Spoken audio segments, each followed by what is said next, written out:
Now see code optimization. That is last topic of your syllabus. So now we will discuss about how we can improve the efficiency of code. Okay. So during introduction on last term, I have told you that we can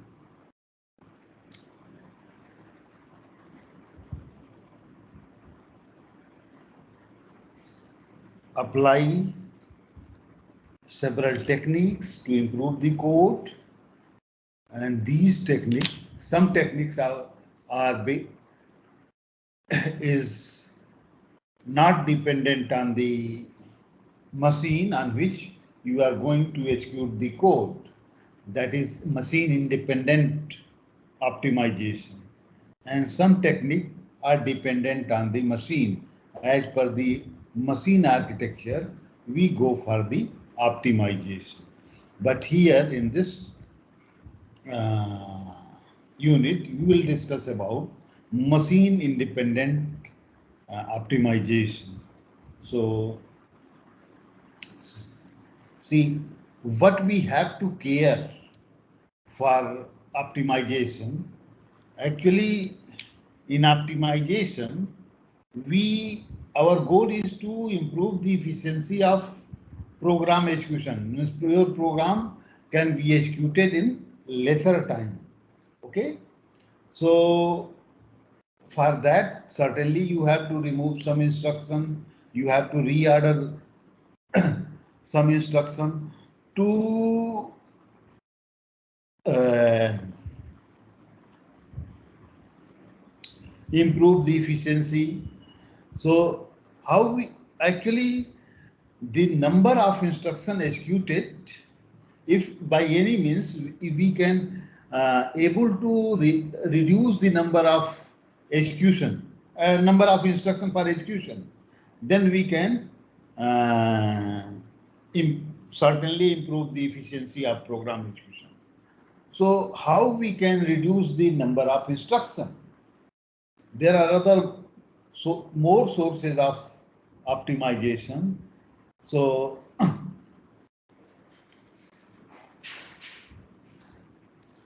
if you suppose if you reduce the number of instruction, or you are placing any instruction at any place so that it affect the improvement in the efficiency, like suppose we have a instruction in loop, and if we can keep that instruction out of loop. So if your loop is executing 10 times, that instruction will execute 10 times. But if you keep out of the loop, then it will execute only one time. So for that, we can't keep all instruction out of the loop, but we can identify those instructions that are remain constant during execution of each iteration of the loop, that can be kept out of the loop. Okay, so these are the sources of optimization we will discuss. So why we have care for this, that instruction that is remain constant across the, because we are concerned with the semantic of the problem. You can't change the meaning of the problem, the result of the problem you can't change. So you have to preserve the semantic. You can go for the any change in the code, but semantics should not be changed. So for that, we consider three things. One is control flow analysis. Second one is data flow analysis. Sorry.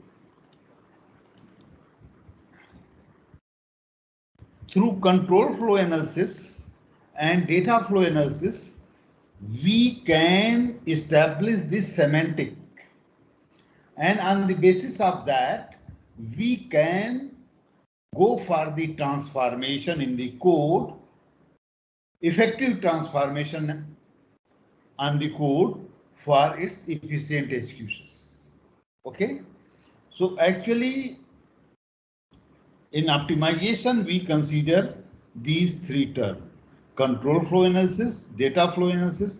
Control flow analysis means how the control of execution will flow. What is the trace of control of execution for the execution of entire program? Like, just see, suppose here we have a program like this. Here we have a loop that executes 10 times. Here we have 10 instructions. Here we have 10 instructions.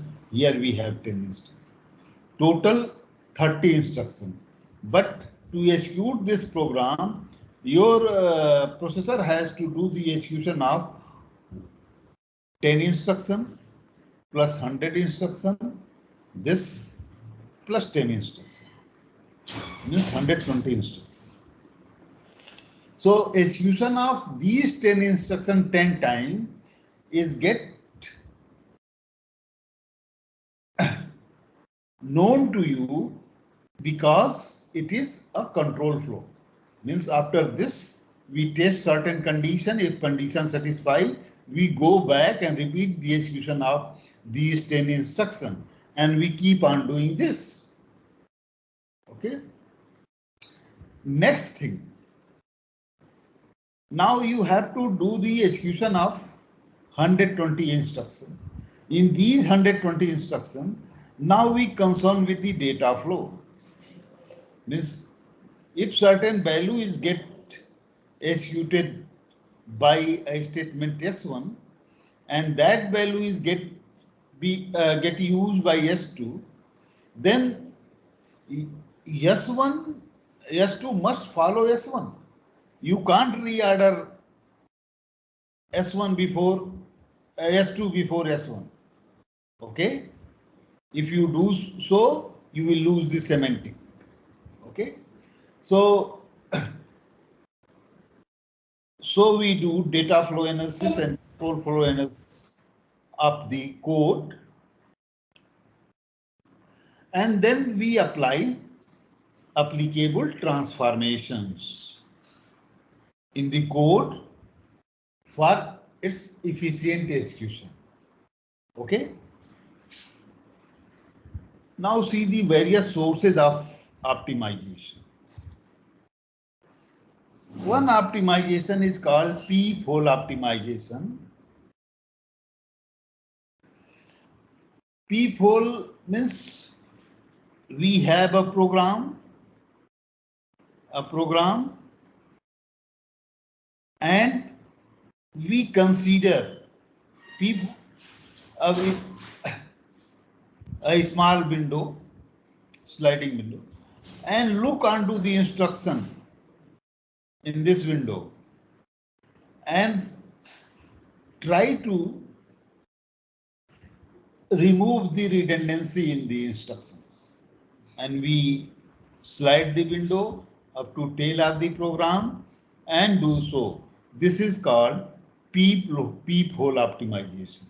What are the sources that must be considered during the peephole optimization? You can see first is redundant load and store. Suppose if you this case identifier A is get loaded in register R0. In subsequent instruction within that small window, you are again placing the content of R0 to same identifier. Here you can, in that case, what will happen? These two instructions are redundant instruction, means it will not affect the semantic of the problem. So you can remove both the instruction and save the time of execution of two instructions. unreachable code. Unreachable code means you have a code sequence,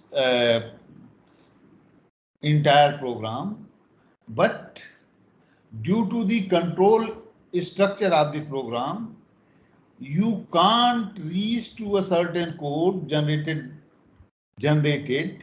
then in that case, that code must be removed. Means that code will never, means that code is not part of the semantic. So you can remove it from the program. That will, then we have jump ladder. Means suppose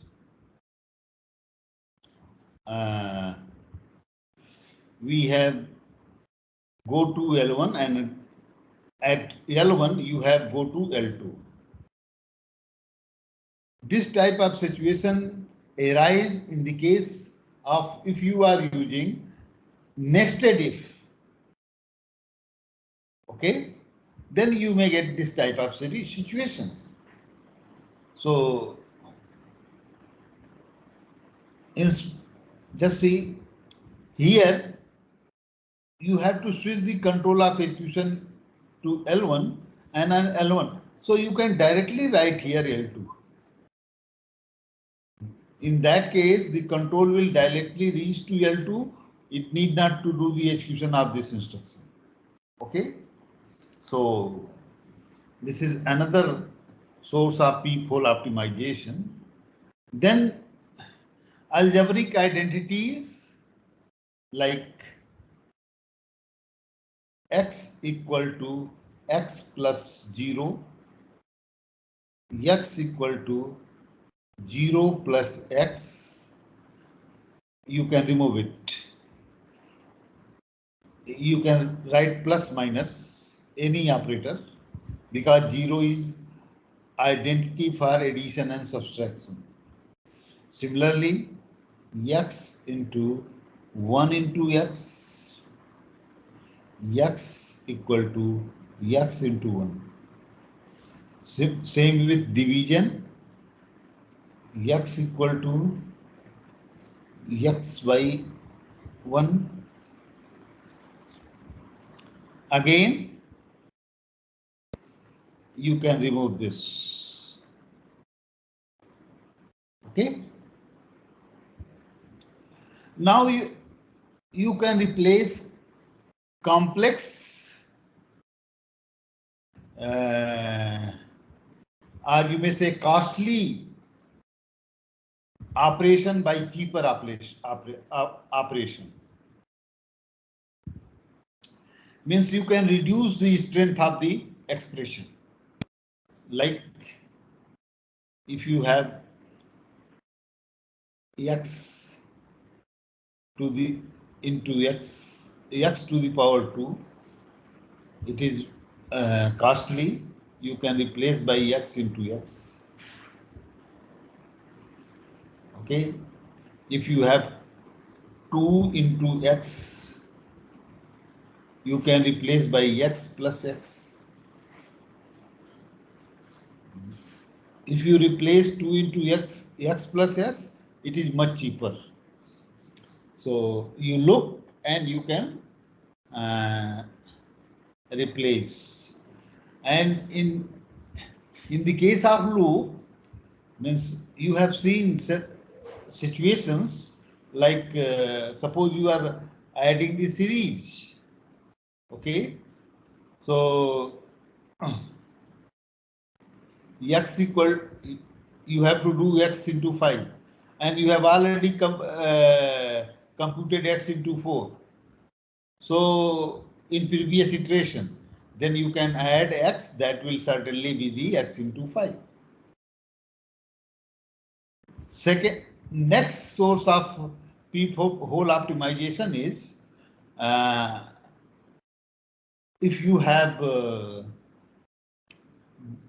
register for auto increment and decrement, Then for loop indexes, generally in the case of loop indexes, you can use the instruction like that, INC.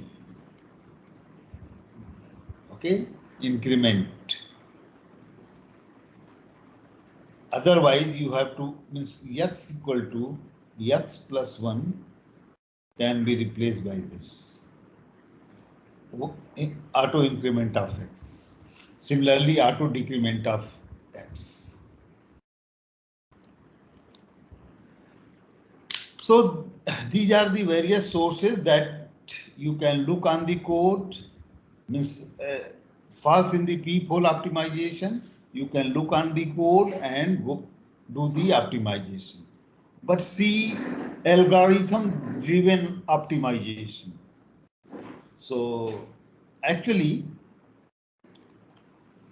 after front end, your front end generates a sequence of 3 address code or 3 address statements.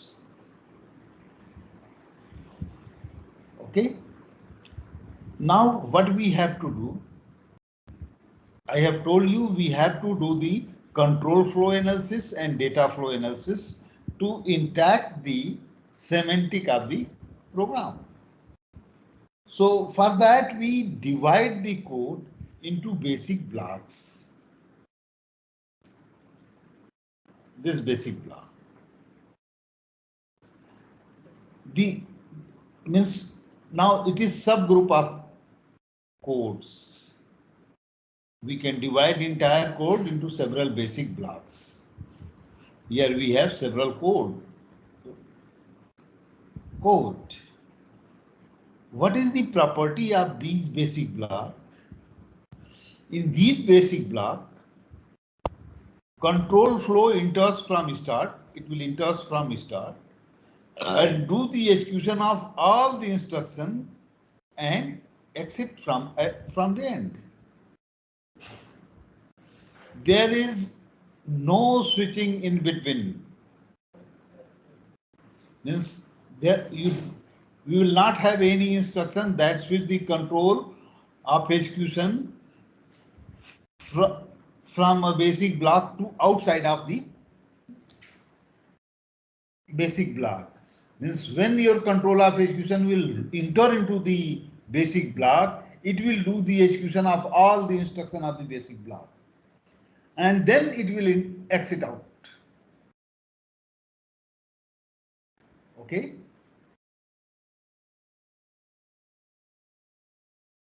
Means all the instruction in basic block are get executed in sequence only.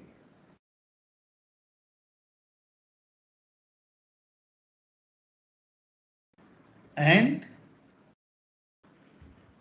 when you divide your 3 address statements or code, 3 address code into basic block, the first instruction of the basic block is designated as leader statement. First statement of a basic block are designated as leader statement. So when you want to execution of any basic block, so first instruction to be executed is the leader statement. Okay. Now how we partition the code, means 3 address code, into basic block. First we determine the leaders in the code. So see how we determine. First statement of your program, first 3 address statement of your program is leader. Then any statement that is target of conditional or unconditional go to is the leader. Okay.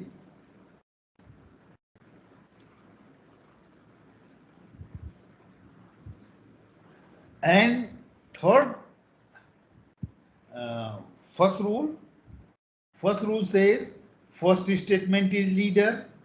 Any statement which is target of conditional or unconditional go to will be the leader.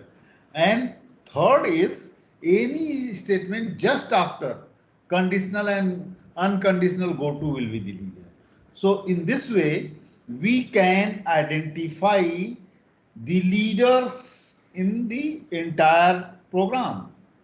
Okay, leader 3 address statement in entire program. And for each leader, we have a basic block. The basic block starts from leader and it will continue up to the occurrence of new leader. Okay, means suppose there is a code like this. So suppose this is leader, and this is leader. So here it will be a basic block. Then this will be the basic block, and this will be the basic block. All the instruction from here to here, just before the second leader, will be in basic block B1. All these three address statement from leader 2 to the last statement just before the leader 3 are in basic block 2, and similarly basic block 3. So in this way you can convert the, find the basic blocks. See an example. Suppose this is a code. Okay. So now identify the leader. So first statement will be leader by rule 1. This will be the leader. Okay. Then target of conditional and unconditional go to. You have go to here, here and here. So 3, 2 and 13 are the leader. So this will be the leader 2, 3 and 13. 13 are the leader. Okay. By rule 2. This is by rule 1.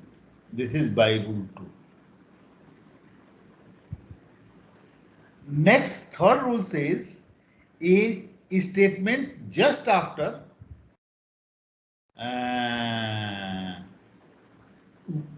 conditional or unconditional go to. So this will be the leader. This will be the leader. 3, 3, and statement after this you don't have a statement. So these are the leader. So B1 will have statement 1. B2 will have statement 2, 3 address statement 2. B3 will have 3, 4, up to the occurrence of next leader, means up to 9. 4, 5, 6, 7, 8, 9. These 3 address statement in B3. B4 will have 10 and 11. B5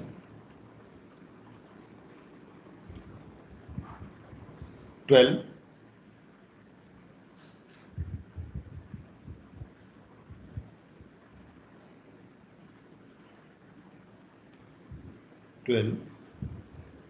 B6 is 13 up to 17. We don't have any another leader. 13, 14, 15, 16 and 17. So you have 6 basic blocks in this very program. Now these basic blocks are will represent your entire program. Now we can draw the control flow graph. How control of execution will flow through these basic blocks. Okay.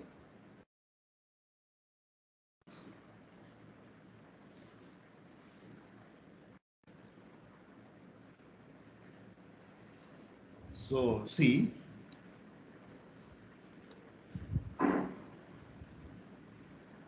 just see, we have the basic blocks. This is code for assigning this very program. This is code for this very program, and you just see 1, 2, 3, 10, 12, 13. If you see here are the 1, 2, 3, 10, 12 and 13 are the leaders. Here we have identified the leader, and accordingly we can find the basic block. Okay, we have just, now we go for the control flow. So for that we draw the flow graph. Now see how we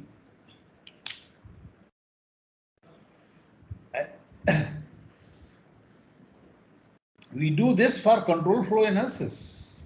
Means data flow analysis may be intact through the basic blocks, because all the statement in basic block will execute in sequence to ensure the data flow. Okay.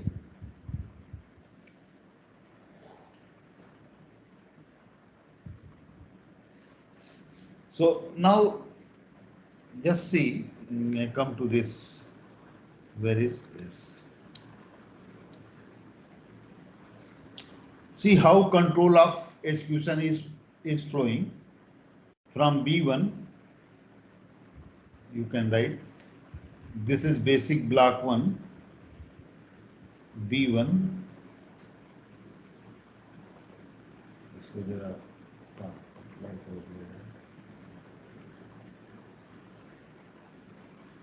B1 control is entering from B1, B1 to B2,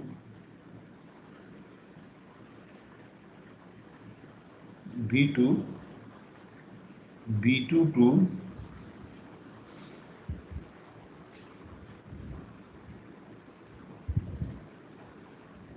B3. B3 contains these.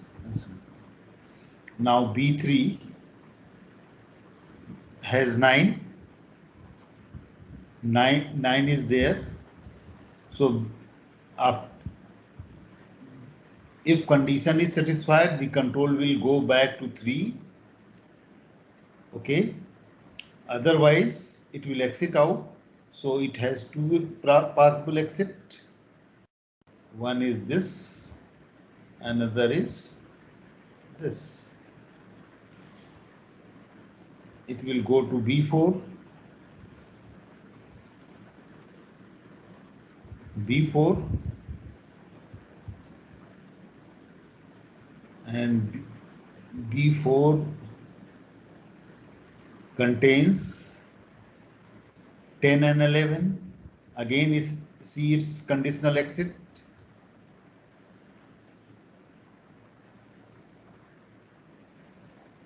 It will go to 2, this. Okay. The successor basic block of this block is B5.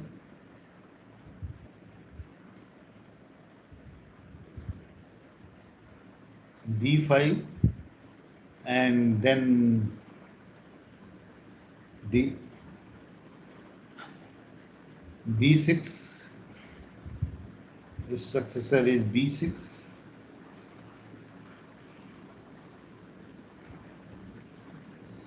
And successor of B6 is, it will go to 13 means here, and here exit out. So this is the flow graph. Okay. You can find the flow graph in this manner. In basic blocks, you have the three address statement, and now you have the flow graph, how control will flow to intact the semantic of the problem. Okay. So see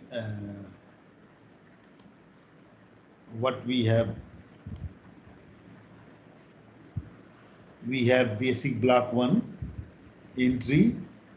This is statement number 1, 2, 3 to 9, then 10 and 11, then 12, and remaining 3 address statement. You can see. So this is the flow graph. Means we have basic block B1, B2, B3, B4, B5, B6, and instruction in those basic block. Okay. So control of execution will enter from this and exit from here. Okay. Now this is the basic thing we have to do before applying the techniques for optimization. Okay. So now we have techniques that can be applied local to the basic block, that is called local optimization. You can go for the applying the technique globally. Okay, means across the basic blocks, then that is global implementation of the optimization. But if you see in execution of any program, most of the time your processor is busy in executing the instruction from loop. Okay, an example you have seen, the example we have discussed. There is a program having 30 instruction, 10 instruction, 10 instruction, and 10 instruction, and these 10 instruction are executing 10 times. So see, to execute this program, your processor has to execute 120 instruction, but 100 instruction are executed from only this area. Okay.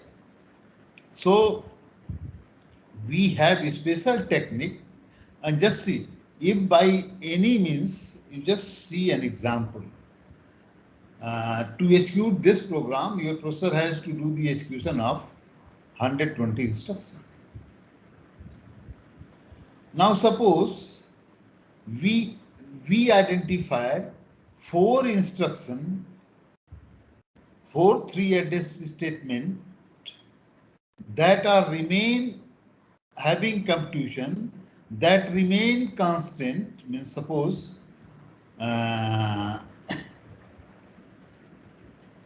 T1 equal to constant value minus 10. So in each iteration it will compute this C minus 10. And in each time same value is assigned to T1. So what we can do, we can put this T1 just before the loop. Means if T1 has been used in this loop, this T1 is always available in entire execution of the loop.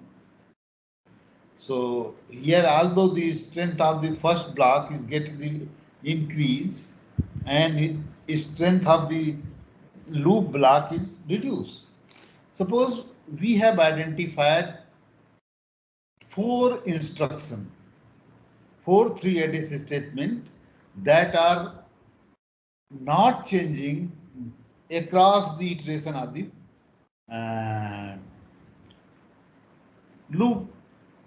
So in that case, what we can do, we can add those four instruction here and reduce the number of instruction. You have 6. So now total number of instruction to be executed is 10 plus 4 added plus 6 into 10 plus 10. So it is 24, 10, 10, 4, 24 plus 60 equal to 84. Now you just see, you have previously you have to execute 120 instruction. Now you have to execute only 84 instruction. You can save the execution time of 36 instruction by applying this. Okay.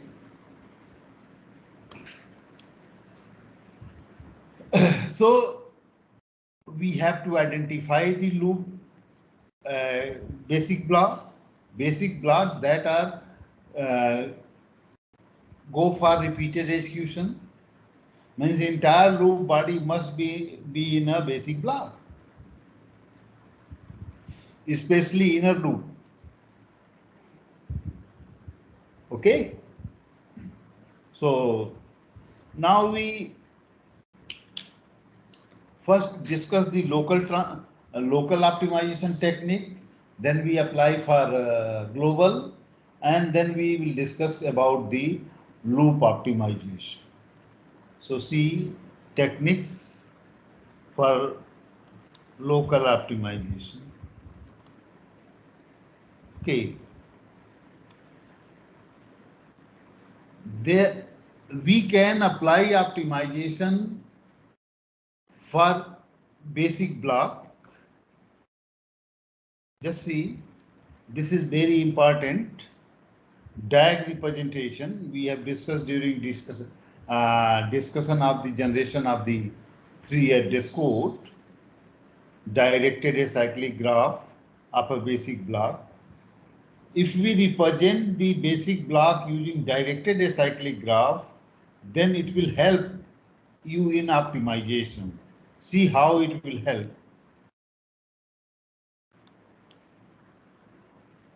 See, this is code that we have just this example.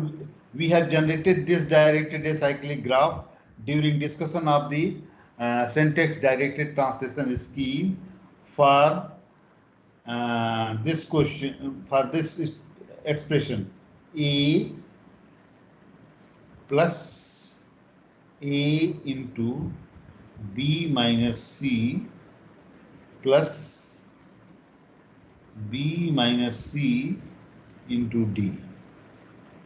This was the expression. For that, we have generated the tree, okay, and then we have converted tree into directed acyclic graph, and we have got this graph. If you recall, we have already discussed. Okay. Now just see what is benefit of using this.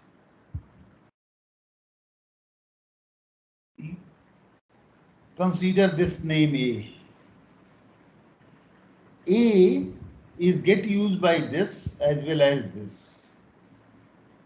If you have previously, it is like this A first. So you have to move first you have to perform this operation, then store, and then again load this A, okay, to perform the addition. This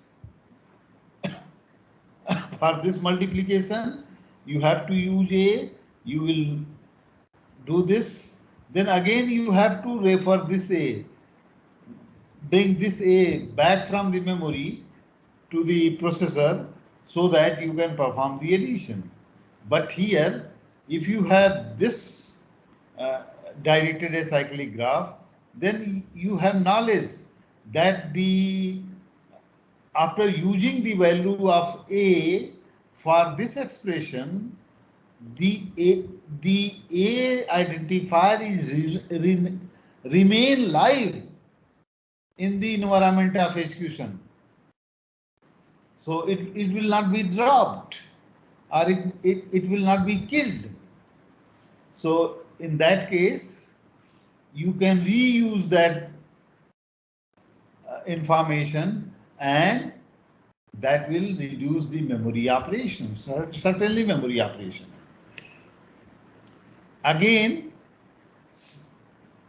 just see this T1 and T4.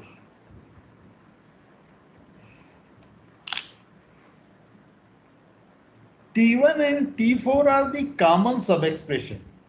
This same value is get calculated in both the case, and to calculate the value it must take some time. Here you can use this previously calculated value. So what you can do, you can replace T4 by T2 where it has been used. So you can replace here.